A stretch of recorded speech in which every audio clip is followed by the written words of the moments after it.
I can't even find the words. I am so excited to talk about this with you because Sistah Samurai has been like my personality. I've been trying to find a second sword. No, that'll be Yes, too extra. I have, you know what? Let me go get it and show you. yes. This could be corny. I don't care. But the fact that we've had this in the house for years, and there were times where I was reading it and I was just like holding it. like, Yes. like No, like I get you. Because I've been like setting up merch for my store, and I got this little headband done just so that I could cosplay. Just so I could cosplay the character. I would like one because I would love to cosplay as like Sistah Samurai. Like she is just so badass. She is everything to me. Um, oh my goodness, yes. So I need a second one. I'm gonna steal this from my husband because Yes. technically it's his, but it's mine now. Yes. um, so I feel like the best way for me to like organize my thoughts and get everything I want out is to start from the outside of the book and work our way in Okay. because I need to know how you how you and your team like created this design. Cause let me tell you, this is stunning. Let me see if I can't get it, but like this is stunning. What made me what I was so impressed with, to be honest, Uh-huh. is this right here. So it's that black haiku in the back. You don't know this, but like I love black haikus. Like the history of them is one of my favorite things to teach when I was teaching creative writing. Oh. I love them so much. So like seeing that made me squeal with joy. So just I'll give you the floor. How did you come up with this design? All of it. Okay, like finding the right cover artist was important to me, and like it really was, because a lot of people are like, "Oh, this cover, it's so cool." And honestly, it was one of my passion covers. Yeah, I don't Mhm. know, like I'm such a perfectionist. I'm like, it has to be what's in my head. Like that's what I want. So I ended up collaborating with the artist Feliz Ortiz, and he's done quite a Mm. few indie covers, especially within the fantasy space. Mm. People might know him from he did the Sword of Kaigen the special edition, the illustrated one. So that's Really? his work, yeah. Um, Nice. he also did like Never Die by Rob J. Hayes. But like what really kind of caught my interest is that there is like this very beautiful like samurai illustration in his portfolio. And it was very dreamy. It was very melancholic, and that's exactly kind of the vibes that I was going for. So I'm like, okay, so he has the style that I'm looking for. So there definitely was three things I was looking for. One, I was looking for kind of someone that had that dreamy, melancholic tones that I was looking for. Mhm. Also, someone who understood Japanese clothing sensibilities, because unfortunately, not a lot of artists know like Yeah. how it works. And so I was looking for someone that I didn't have to like give pointers and like teach them about how things go. Mhm. So it was very helpful that he knew all of that already. Second was that someone who could draw Black people, because let's be honest, not all artists are successful at that. So that was Very. really important to me. Um, and in the book, it has an ink magic system. So I wanted to like have that kind of come out in the cover as well. And so I Mm. contacted him, and I told him, I'm like, well, this book is an homage to the anime Afro Samurai. And it was so awesome. Like I knew I was, I picked the right choice when he was like, yes, it's one of my favorite animes. I know exactly what you're talking about. And I was like, yes. So he definitely like understood what I was going for and understood the stylistic sensibilities that I was going for. And it was, Mhm. it was a very like interesting experience because like I definitely was like, okay, I want a black woman samurai, badass, but also beautiful and graceful. Like give it to me under a cherry blossom tree, like pops of pink, but black and white. Like that was the kind of direction I gave him. And he like pulled out this beautiful thing and he was just like, it was just I don't know, it was He just one did of it. those collaborations that was just like on point. Yeah, like this collaboration was supposed to happen Yeah, because he did his thing. Like he this is did. beautiful. Uh, And like, can I just say the dust jacket is gorgeous, but also the fact that it's on the hardcover itself. When I saw that, I was like, okay, I can't ever write in this book. So I have so many notes in here that are just, on those clear sticky notes because I'm like, no, this is too beautiful to write in. I can't ever. yeah. I'm so happy I have the hardcover. And I usually do that for all my hardcovers. Like I love art. And like sometimes like books they'll have like stickers and like, like Mm. people's words on them and I'm just like, "No, I just want the art." Like I do. I love showcasing that and the hardcover is a great opportunity to do so. You also mentioned the haiku on the back. I think you're the first Yes. person who's ever mentioned the haiku because I don't know how many people have the hardcover. It's only on the hardcover. Okay. It does not exist on the paperback. And it's funny because I penned that before I wrote the novella. And so like I definitely had the themes in mind before writing it. But it didn't really fit in the layout of the pages inside the page. So I thought it would be Mm. kind of a cute something to add on the back of the hardcover. The haiku is beautiful. Like it's so beautiful and it basically like it kind of captures what is happening in the text.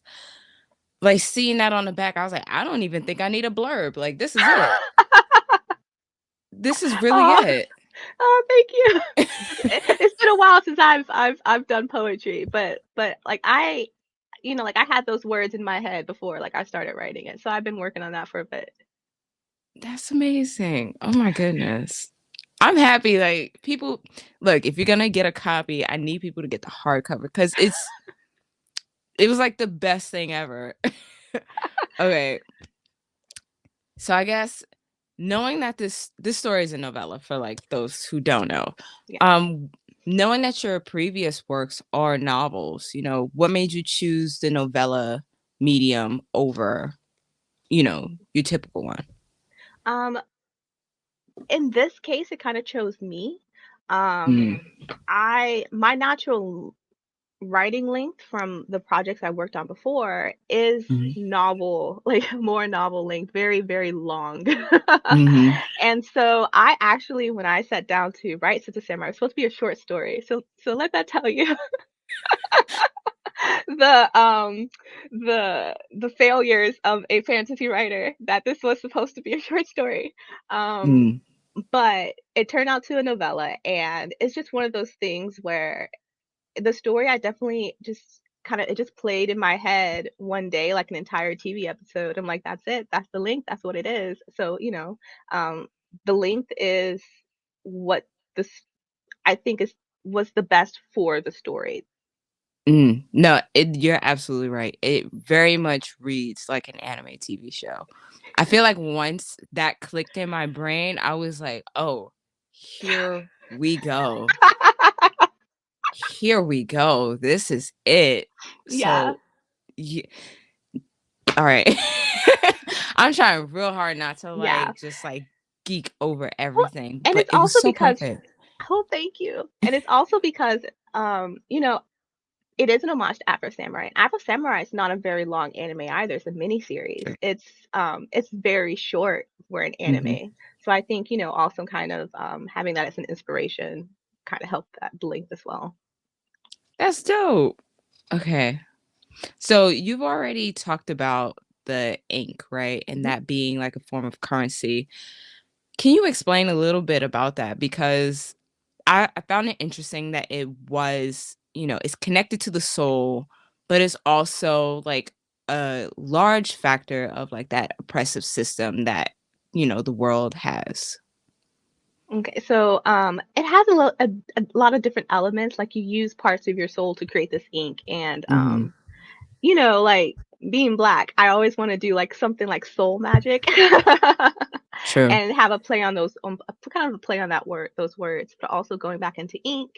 Um, I One, like I have studied Japanese for 3 years, and one of my struggles with Japanese is with kanji. And kanji, there's three different alphabets in Japanese: katakana, hiragana, and kanji. And kanji is the kind of like the characters. And Mhm. as opposed to Korean, which I've also have studied a little bit, um, because Korean's easier to read, I was able to pick it up faster. And so I've learned that I'm more of a reading learner. And so because it was harder to read Japanese, it was a struggle. Like Mhm. it was a struggle. It was a fight. Like those 3 years in university was hell. So I wanted to bring, like something that like I personally have struggled with into kind of this book, and saying that, like that in a way there is some success and there's some triumph there. Okay. But the reason why, like I guess what kind of inspired the ink currency as well is um rice. I don't know if you know, but Hmm. like back in the day during like Tokugawa period of Japan, rice was often used as hard currency. So, like for example, Uh, farmers would pay their taxes in rice, or the daimyo would pay their samurai in rice. So that was the currency, like very often oh. in Tokugawa Japan. So like over time, like like farmers created more advanced farming methods, which yielded more rice, but Mhm. they were still taxed at a flat rate. So you begin to see over time farmers like peasants start acquiring more and more wealth, and but at the same time, samurai, they have the same stipend. So the value of rice is kind of depreciating, which makes the purchase of goods more expensive. So that led to a lot of inflation. So a lot of samurai were like left destitute because of this rice currency. So we have like poor samurais, like rich farmers, like opportunistic merchants, and all this kind of like led to a lot of social unrest, because at that time society was very stratified, like during the Tokugawa Mm. period. So like with that and a lot of factors kind of like led up to the Meiji Restoration. But rice. So yes, like I think like a lot of people forget that currency as represented by paper is a modern invention. So for me, like knowing Japanese history, it made a lot of sense to imagine how Japan might go from switch from rice to like an ink-based currency under these very extreme conditions presented in the novella. Yeah. That's amazing. Like the amount of no, I'm serious. Like that's amazing. Like that amount. I wouldn't have even made those connections to make it into damn.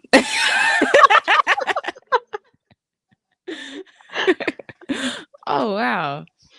It's making me fall in love even more. Like, okay. Uh, Um, okay, so one of the many things that I loved was the fact that the characters were so diverse, even like background characters who were like barely mentioned.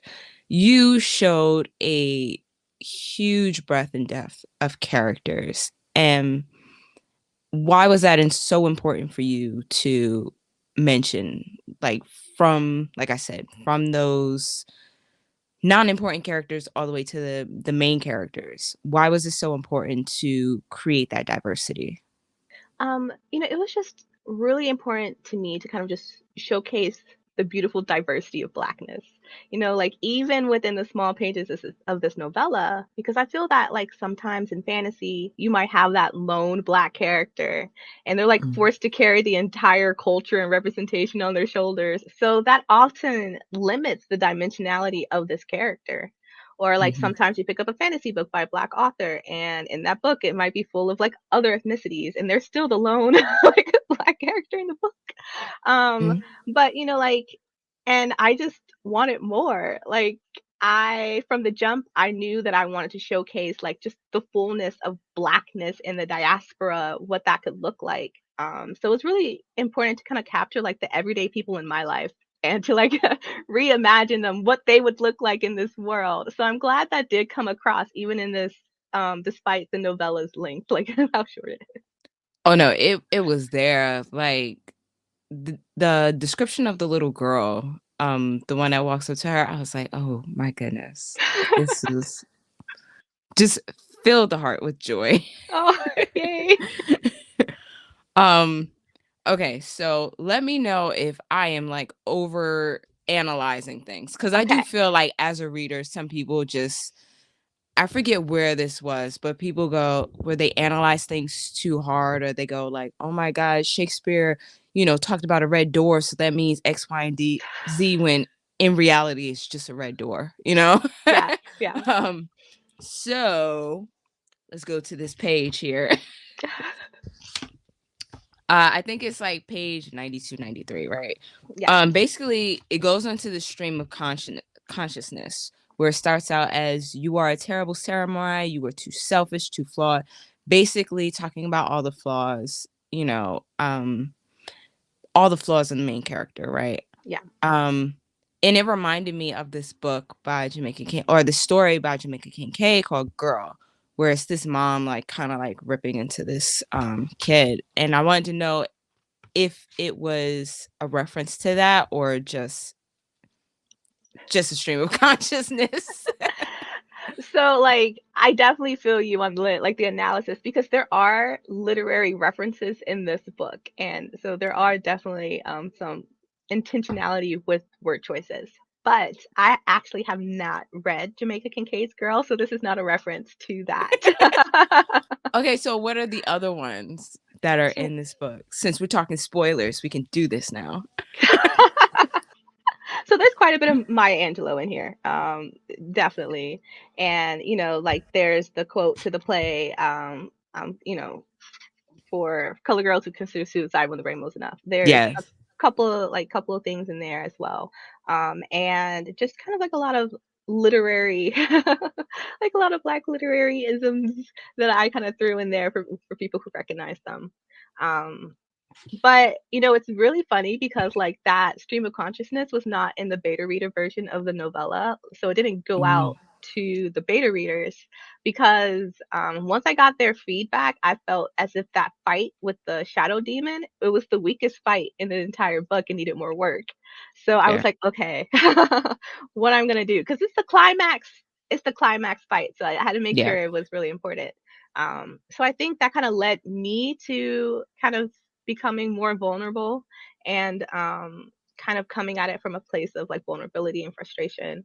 And I just Mhm. feel like, like as a Black woman, it often feels that we're not enough.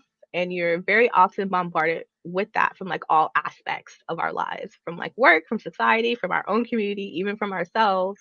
And I kind of just wanted to represent that constant struggle for self validation that we go through. I even remember a couple of months after the book came out, we had Taraji P. Henson speaking about her experiences as an actress, how she wasn't paid enough for her work, how she felt that she was Yes. not enough for the younger generations that were coming after her. So like a lot of things that Taraji P. Henson brought up is very true across all industries. Yeah. We're very often not paid for what we're worth. Our actions are judged more harshly. Even our emotions are judged more harshly. Our physical appearances are judged more harshly. And, we're often judged for just existing, like for just being in a space. And so Yeah. like that is the type of pressure that we move through every day. And it might be on just a page here, but to us that's every day. I mean, sometimes we're like, yeah, we a bad bitch. But on other times, sometimes some days it's just like overwhelming. And I wanted to capture that on the page. And so yeah, so it can just be a fight to feel that it's not enough. And it also, in a way kind of parallels my writing journey as well, because it's a declaration to say, you know what, I deserve to be in this space and I refuse to let anyone push me out of it. I love the fantasy genre. I didn't see much of myself in it growing up. And so often we're carving out spaces that Mhm. refuse to have room for us in the first place. Yes. Absolutely. 1,000%. That stream of consciousness, I don't know for anybody else, but it hurt because like you said, it shows the vulnerability and the struggles that Black women face every single day. But it was necessary. It almost felt cathartic. Yeah. Like that was the point, right? Yeah. Just Yeah. to like acknowledge and then just release it all. Yeah. So yeah. um on a lighter note. Weird transition, right? So Pokemon. Um I think those were the references I got the most and was like giggling. Especially the Blastoise one. I have a note in here where I was like, this is Blastoise. And then the very next line just explains it more. And I was like, yeah, this is for me. This is my book. So it's safe to say you're a big Pokemon fan, correct? Yes, I am a big Pokemon fan. I've played most of the games since Yellow. I have a binder full of Pokemon cards since elementary school. Stop. You still have yours? I still have it. No, like, because growing up, I shared it with my sister and I literally bought her out so I could keep all of the cards. Smart. Smart. So yeah, there are several like Pokemon references in the novella. There's a lot of references from like other anime too, you know, like AfroSamurai, Samurai Champloo. Yes. There's Naruto, there's My Neighbor Totoro, Spirited Away. Like there's a lot of anime references in here. But yes, in the middle of the book, there's that big Blastoise moment. And what originally inspired it is like knowing that Blastoise, the Pokemon, is actually originally inspired by the Japanese kappa, which is a river kami. Or like river kami. So I wanted to fuse, you know, like I wanted to infuse those elements together. So it has a more traditional kappa look, but it also has blast cannons on the back. That's brilliant. Okay, like the level of intentionality in this book, I think is one of the reasons why it's so great. Just oh my goodness. Okay. Like it just reminded me. Okay, so I love Pokemon. That's the only reason why I brought up the question because I love Pokemon, but specifically Pokemon Black and White. Okay, yeah. That's my favorite because it was the first time I saw a Black gym leader. It's the first time that it's like the very first gym leader that Ash like interacts with in the first episode, and it's the normal type gym. And then the girl that he is with is a Black girl, and it's her dream to be a dragon master. So like that's my love for Pokemon. So when I saw that, I was like, how do you create those detailed and immersive worlds? Like in Bones to the Wind, it was one of the first things I noticed about it.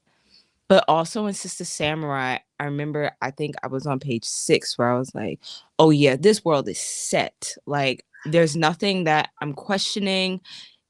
It has already been drawn in my mind. I'm not having to worry about anything. I am a character. I'm an NPC in this world.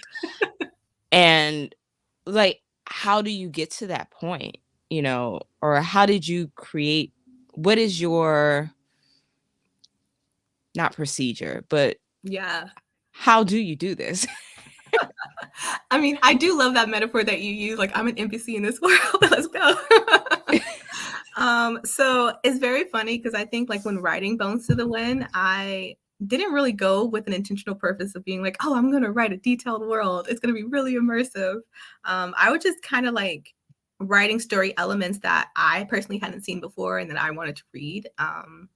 And it honestly wasn't until I actually published Bones to the Wind and people were like, whoa, the world building. Like, Tatiana, where'd this come from? And I'm like, But since then, like I've become a little bit more aware of my process. So I'm like, okay, I've become more aware of it as I'm writing it. And I think that I don't know if I can give a step by step on how to world build at this moment. Yeah. But I have come to realize that like my background as someone who has academically studied like history and political science and languages and anthropology, it just kind of all contributes to those like connections in my head. Um, so for example, you know, as we're talking about the ink, to me, it's like, oh yeah, it's not a big leap to be like, yeah, Japanese used to have rice for currency. So, you know, like a big leap to let's do ink for the system. And so sometimes those connections are in the back of my head, and sometimes there is some research involved. But, you know, at the heart of it, I think it is like a lot of curiosity. So, for example, there are many cultures that have like a food staple, which heavily influences their culture and society. So, like, I can't stress the importance of rice to Japanese society. They use it as currency, but even like the word gohan, it's for rice, but it's also for meal. Like that's how important rice is. And Yeah. you see how that like affects language and it affects culture. So like when I approach Bones to the Wind and like I have all these creatures I've made up, like I'm not just gonna throw them in willy-nilly. You know, I really do consider like how this food source like affects their culture and their language and their kind of like just society as a whole. Like I love just imagining what it could look like from all angles. And I think I guess that's just like a personal obsession that follows me into my writing. But I guess the answer would be kind of just curiosity. Like, you know, like why things are the way they are. Like, can it be different? What does it look like if it's different? Like, I love following those questions. That's amazing. No, it serves you well because, like, when I think of world building, you're, like, easily top 5, like, in that like, you, Leslie, Penelope, and I think that's interesting that the fact that both of you, like, really study history and understanding culture, and then, like, "Okay, I have all this background, let's make something." Yeah. So, definitely, like, amazing. Um Like we said before, I mean, you already answered that question. Like this is a love letter to Black women and Black culture. So yeah, we're gonna skip on past that. um, Another thing that I was interested in is the dichotomy you presented with the Brother Monks and Sister Sci-Fi. And can you explain a little bit about that? Like why you chose for the Brother Monks to be, you know, more theoretical and Sister Samurais to, you know, be more practice. Yeah. You know? So when conceiving the story, like sometimes I really do like just have images pop into my head first. And like I definitely had like the image of this like brother monk with his like do-rag on, like a whole robe and things like that. I was like, yeah, I gotta put him in the book. But then I had to figure out, okay, well, you know, like how does he fit in society? How does this work? How do they work together? And you know, at the heart of it, the brother monks and the sister samurai, they're both fighting for their communities. And I wanted to show that although sometimes you might have the same goal, you know, like some people have different opinions or beliefs on how to go about that goal. And you know, no way is necessarily right or wrong, or sometimes you need like a mix of both methods to like kind of get things done sometimes. Or you know, one thing over another might be more effective depending on the type of community that you're serving or like a particular issue that you're advocating for. So like sometimes the brother monks and sister samurai, they work together and sometimes they don't, and they differ on opinions on, you know, like how to do things and how to get things done. And in so many ways it kind of reflects the relationship and the dichotomy that exists here in the real world between like Black men and Black women, especially in regards to activism. Because sometimes, like, the truth is, we're not always fighting the same fight. Like, sometimes, you know, the patriarchy can be a barrier to communication and can divide us in our kind of like shared goal of collective liberation, right? So, you know, Yes. I did want to explore this nuance, and I think I'll definitely explore that relationship more in the future. But I do have to say, there are more groups that have not been introduced yet, and I'm very excited to share them with you all. But yeah, I'm just going to say that there is definitely an antithesis to the brother monks. Okay, so just to like say that we're going back into this world, you're creating more in this world. Yes, there will be more. You just made me feel yes, yes, yes. Whatever you need from me, I will do it because absolutely, I would love like that was one of the questions that I added afterwards. I was like, wait, are we gonna get more of this? Because it's amazing. Yes. Yeah, Okay. I honestly wasn't planning on it, but this like this one's very spring inspired. So I was like, oh, it'll be nice to do one for each season. So I'm going to do a summer, then a fall, and then a winter book. So it's going to be very seasonal inspired. Yes. And same cover artist. Same cover artist, but different colors. I like that. Yeah. I like that. Oh, that's great. um okay, so my next question is the color pink. Now, I know you just said that, very spring inspired. So yes, pink is in the spring, flowers blooming. But also the color pink, speaking of the patriarchy and how it represents femininity and all of that. Like why choose that color as the color for the samurai? And then why have it not necessarily bastardized, but like changed with that one of those final fights. I forget what the character is, but like he like has on, Sistah Samurai garb. So like why? Sorry. Yeah. So, like today, pink is seen as a very feminine color. It's, primarily due to commercialization, to capitalism. It's kind of a color that's been thrust upon us. Yes. But, it's also very true of this color in Japan, too. It's very feminine, very kind of kawaii color that dominates girl culture. But, that wasn't always the case. Like back during feudal Japan, cherry blossoms was a very popular motif of the samurai. Because cherry blossoms bloom and they fall quickly, they came to represent like the short lives of the samurai. So in fact, like pink wasn't a distinctive color. At that time, it was just kind of a shade of red. So it was considered as red up until, about the 1980s, like Western commercialization, westernization came. And it's like, oh, okay, pink. But, kind of just taking this color that was so symbolic of the samurai and confusing it with the drastic connotation that we have of it today is kind of a way of reclaiming and merging those two different motifs. It also kind of helped me merge the particular commentary that I wanted to say regarding Black women with those cultural motifs and literary symbolisms that are attached to cherry blossoms. Because, like, I think some people, they look at this fusion, like a Black woman samurai, and they're like, oh, it feels far-fetched to them. But, it's a metaphor that's kind of always been obvious to me. And it's that metaphor that really kind of helps me put into words and convey my experience as a Black woman. And, you're talking about that fight at the end. And, it's just that continual, people telling us what this color means and not allowing us to determine what it means to us, kind of just reclaiming it in a way. Yes. Yes.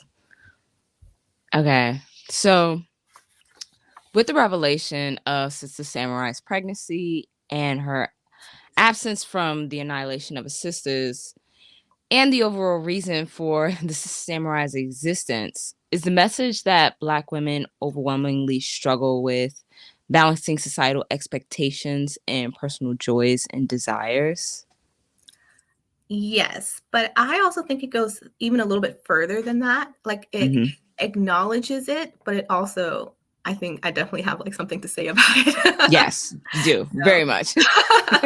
Like even like despite our struggles to balance all of these societal expectations, that like don't be afraid of rest. Do not feel guilty experiencing joys and desires, because we are often made to feel ashamed, made to feel guilty, made to feel like we're not doing enough if, like we need a break or we need rest. The very last sentence of the book states, "I closed my eyes and dreamt of blackness." And there are kind of multiple meanings there. What's literally on the page, but that B is capitalized for a reason. It's because in so many ways, this book is an ode to the fantastical spaces that give us joy, that gives us rest. Like in this specific case, like anime has given me the language and the vehicle to celebrate us, to see blackness represented in anime. And it's kind of just a declaration that Black women should never feel shamed or guilty for those things that bring us joy. Like, no matter the fucking gatekeepers, no matter the lack of representation, no matter how nerdy it is, like, just never apologize for your joy, because the world is sure as fuck not gonna give it to us. Like, it's just not. Like, we internalize so much, we carry so much, like, just with all of the pressures that's placed on our shoulders, we can't allow society to make us feel ashamed or guilty. And, or needing or admitting that we need help, or even just like reaching out for help. And so to me, rest or joy, like those moments, can often look like happiness. It can look like laughter. It can be like items or things that bring us joy. It can even look like community. So I just wanted to even showcase all the ways that what that could look like.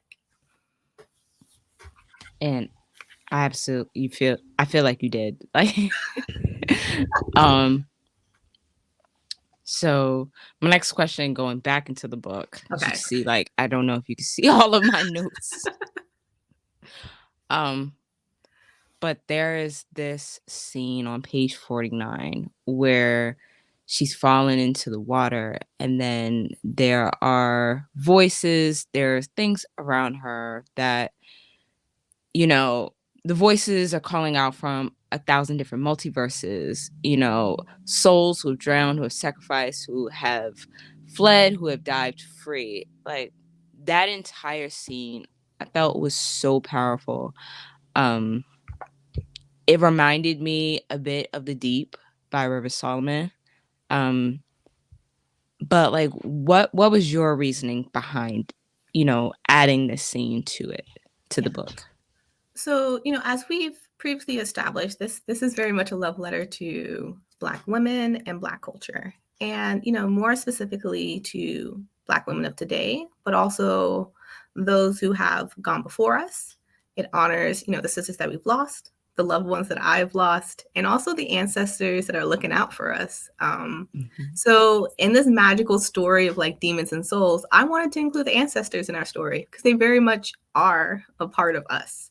And also, like, sometimes I feel like in fusion properties, like the fusion highlights the differences, but I also wanted to showcase the similarities too. And, ancestral worship is also really important in Japanese culture as well.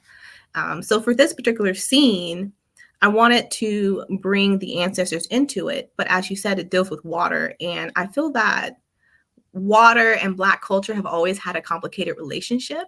Yes. Whether it represents a lot of things, like whether it represents fear, freedom, baptisms, revival, like, but water in some form has always been kind of like a really constant motif in African American literary, in our literature. So in many ways, this scene is, like me, when the main character says thank you, it is me saying thank you. It's me saying thank you to all the ancestors that have protected us, that protected me, that's looked out for me through my life, as I've traveled a lot and I've crossed a lot of bodies of water. And I do feel like they have protected me. So I couldn't finish writing this book without honoring them too. That's beautiful. Absolutely. Oh, man. Okay. I'm sorry. Like, that was just amazing. I love that you are intentionally making sure that we look back and acknowledge. Yeah. Try not to cry. Sorry. You're gonna make me cry. Okay, so let's bring it back up. What is next for you? I know you talked about adding on to the series, doing the different seasons, but is there anything else you're working on? So what's immediately Next is I am working on a novel that is set in the same universe as my duology. The duology is Mm. kind of done and finished, but this is going to be in like a different part of the world, but it's in the Nice. same universe. And I've gotten like I'm past the inciting incident, so I got about like 25,000 words down. I'm kind of like into the meat of the story now, so I know I'm really excited. I'm having a lot of fun with it, and like I do like I really love to write. Like I like I love this process, and like like sometimes I try to post online about it, but then I get like no, it's mine. Like this is my time with the story and the characters. And I think that's really special to me. Like I enjoy it. I do. Well, like, look, whatever process you need, if you need to keep it to yourself, do it, because like your writing is great. If if you don't want to share, that's do whatever you need to do.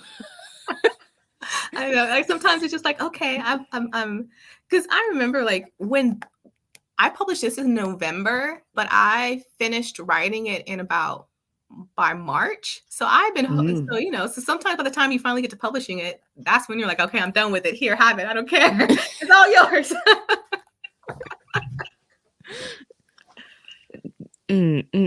Okay. So when do you think that this most immediate project, you're you're about 25% in, so we're looking at 2025 or late Oh, 2020? definitely. Like I don't have any plans to publish anything in 2024.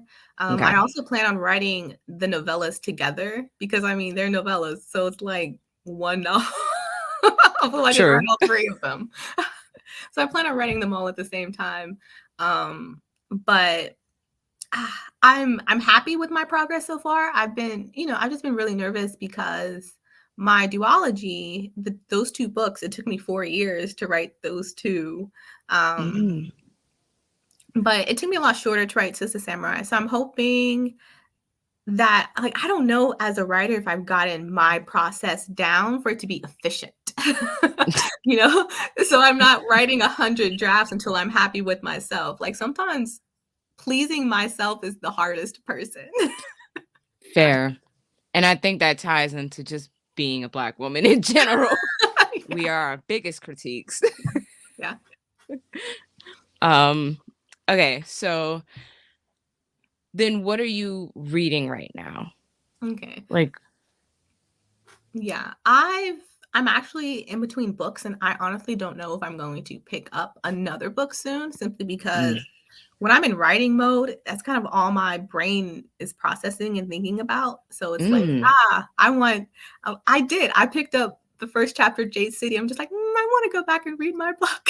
I want to write my book.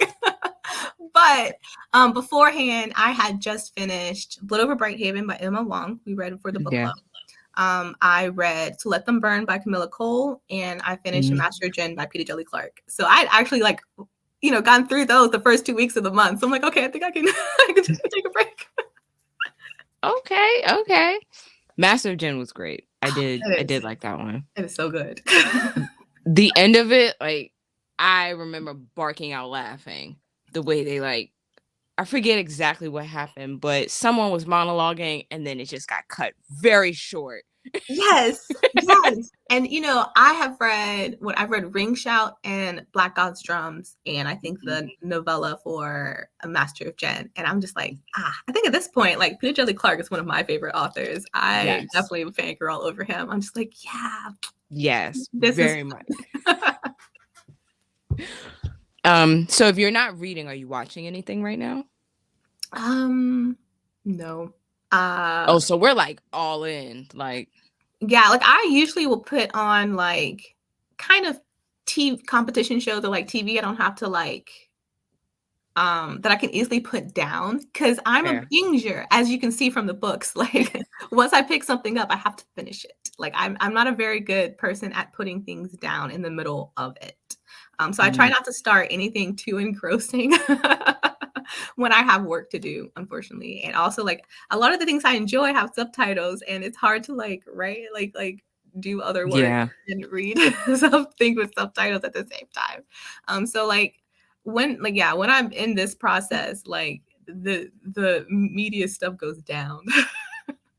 That's fair. That's fair. All right. Like I said, keep doing whatever you need to do to keep cranking these out because I think you're doing a fantastic job. Oh, thank you. And is that everything? Okay, so one question I do ask everybody, and we'll just like end with that. Okay. And I think it's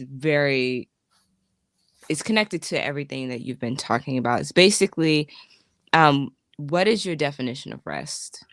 And do you actually live by it? Yeah, as I kind of like touched on before, like I do think rest can look different for everybody because I'm an introvert. Not every people, like not everyone like finds rest in isolating themselves for like 2 weeks and not talking to anybody. But that's the best way. So yeah, like rest can definitely look different for different people. Like, it can be like having fun with friends and family. It can be self-care, enjoying the things that make you happy. But because I'm an introvert, I definitely do enjoy just like reading a good book, watching good movies. I like walking. I do love to go walking. I love eating good food, as you might can tell from Sistah Samurai. Yes. or traveling. Like I really do enjoy traveling. Traveling really centers me, but you need money for that, so that's not always on the table. Yes. And do I live by it? Well, so a lot of the main character is inspired by my mother, and I am my mother's daughter. So I'm trying to do better to rest. And so like, for example, this author thing is not easy.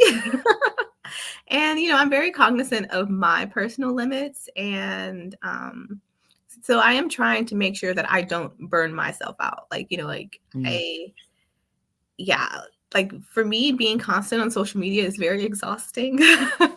Like the things that you need to do to publish a book is exhausting, and having to always like be present and to like respond to people. And like to me, like that's work. Like I try to turn it off for the weekends, and I'll log back in during the week. And that's just some things that I need, because at the end of the day, like especially in author career, it's a marathon. Like it's not a sprint. I'm looking for like longevity. Yes. And that's what I want, because I have a lot of stories to tell. Like I really do. Like I'm hoping to be here for a long time. Like, I'm hoping to just like write books that I want to see and that I want to read. So for all of you out there, if you're looking to support me, please tell people about the book. Like, please review. Also, don't be afraid to post about it more than once, because I'm an indie author, and I can promise you, people have not heard of me. You can also support by purchasing my books off of my website store. I am now selling signed copies of Sistah Samurai on my store and like merch. Hey, I do love that shirt though. Thank you. And I do want stickers. I'm gonna get them. Yes, and handmade stickers with love from Tatiana. So yeah, I do want to just say thank you to everyone for your support and who has supported me so far in my journey. Like, thank you, Keisha, because it really does allow me to have those moments of rest and in turn keep going.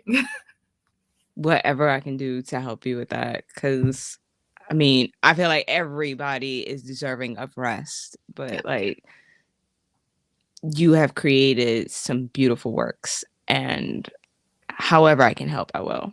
Oh, thank you. So I just want to say thank you again for showing up, for saying yes to this interview.